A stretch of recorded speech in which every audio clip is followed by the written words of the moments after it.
భర్తిమై ఉన్నాడు, భర్తిమై కేకలు వేస్తాడు, దావీదు కుమారుడు నన్ను కనికరించు, ఈ అంధత్వము నుండి, ఈ బానిసత్వము నుండి, ఈ పరిస్థితి నుంచి నన్ను లేవనెత్తయ్యా.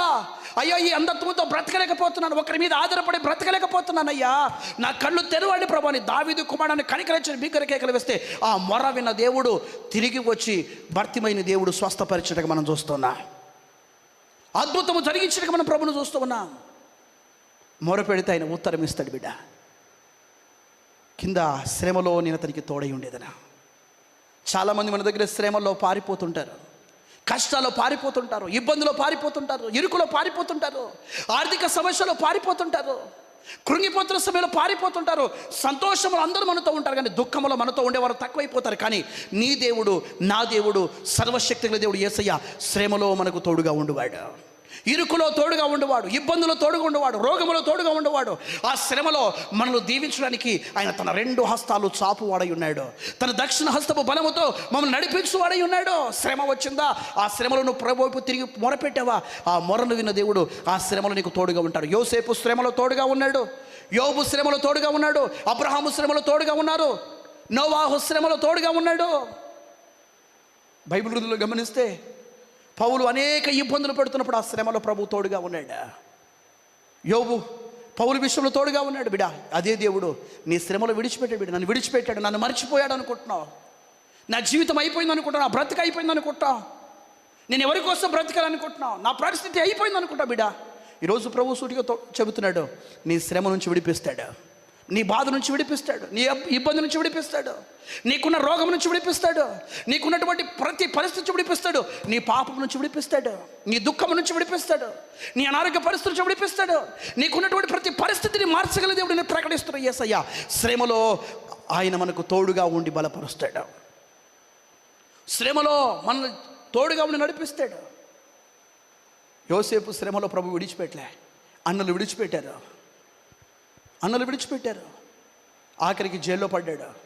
చేయని నింద యోసేపు మీద పడి జైల్లో పడ్డాడు, కానీ ఆ జైల్లో కూడా దేవుడు అతనికి తోడుగా ఉన్నాడు. దావీదు శ్రమలో ఉన్నప్పుడు, ఇరుకులో ఉన్నప్పుడు, ఇబ్బందులో ఉన్నప్పుడు, దుఃఖంలో ఉన్నప్పుడు, సమస్యలో ఉన్నప్పుడు, ఒంటరిగా ఉన్నప్పుడు, ఎవరి సహాయం లేనప్పుడు అతనికి తోడుగా ఉన్నాడు. అందుకే దావీదు అంటాడు, నా పక్కన 1000 మంది పడి, నా కుడి పక్కన 10,000 మంది కుడినా ఏ అపాయమైనా ఎదుర్కోరాదు, కారణం నా శ్రమలో నా దేవుడు తోడుగా ఉన్నాడు, నా ఇబ్బందులు నాకు తోడుగా ఉన్నాడు. గుండె చెదిరిన వారిని ఆయన ఆదరించువాడు, వారి గాయములు కట్టువాడు సర్వశక్తి గల దేవుడు. ఆయన నాకు తోడుగా ఉన్నాడు. నన్ను చంపాలని, నన్ను నాశనం చేయాలని, నా జీవితాన్ని పాడు చేయాలని, నేను బ్రతకొద్దని నా వైపు శత్రువులు అనేక మంది నన్ను పరిగెడుతున్నారు, అనేక మంది నన్ను నాశనం చేయడానికి అనేక రీతిలుగా ప్రయత్నం చేస్తున్నారు. కానీ నా దేవుడు వారందరి ఎదుట నన్ను తప్పించి ఆ శ్రమలో నాకు తోడుగా ఉండి నన్ను విడిపిస్తున్నాడు. బిడా, నీ పరిస్థితి ఏదైనా, జీవితం ఏదైనా, శ్రమలో నీకు దేవుడు తోడుగా ఉంటాడు. దావీదుకు తోడుగా ఉన్న దేవుడికి చెప్పాం, భక్తులందరికీ ప్రభు తోడుగా ఉన్నాడు. నువ్వు చేయవలసింది, శ్రమలో అతను నీకు తోడుగా ఉంటాడు, అతన్ని విడిపించి అతన్ని గొప్ప చేస్తాడు. శ్రమలో తోడుగా ఉండడమే కాదు బిడ్డ, అతన్ని ప్రేమించినటువంటి ఒక్కొక్క వ్యక్తిని దేవుడు గొప్ప చేశాడు. రాత్రికి రాత్రి యోసేపును ప్రధానమంత్రిని చేశాడు, అబ్రహామును విశ్వాసులకు తండ్రిగా చేశాడు, మోసేను నమ్మకస్తుడిగా చేశాడు.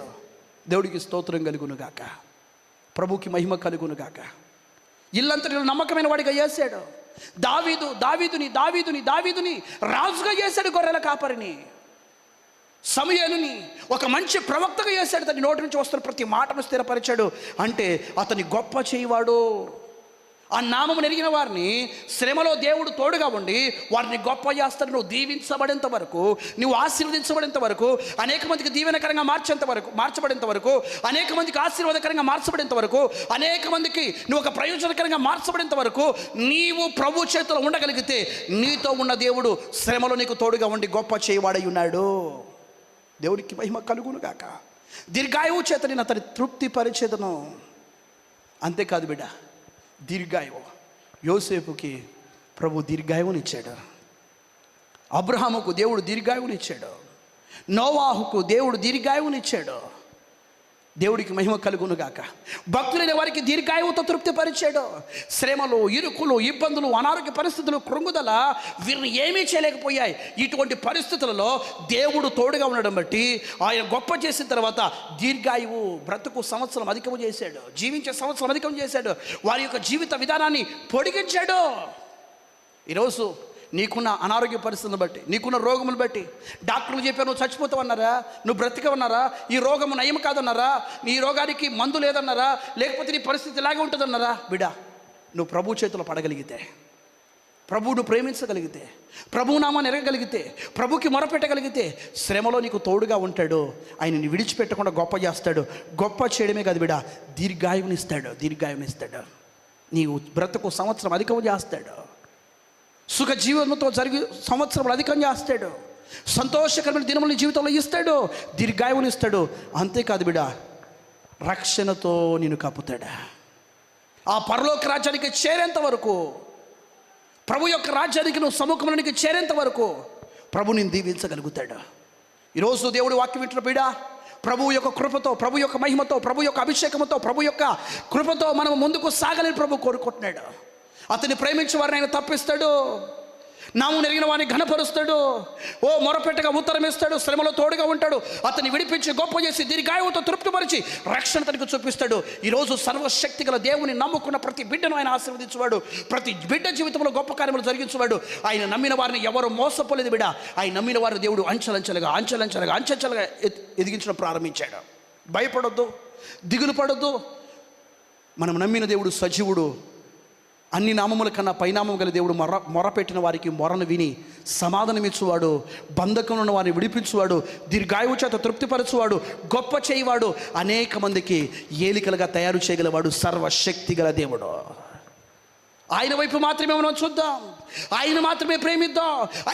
ఆయన నామమును ఎరిగి ధైర్యంగా ముందుకు సాగుదాం. ఆయనకు మొరపెడదాం. శ్రమలో కూడా ఆయన వైపు చూద్దాం. దేవుడికి స్తోత్రం కలుగును గాక. దీర్ఘాయువుతో తృప్తిపరుస్తాడు, విడిపిస్తాడు.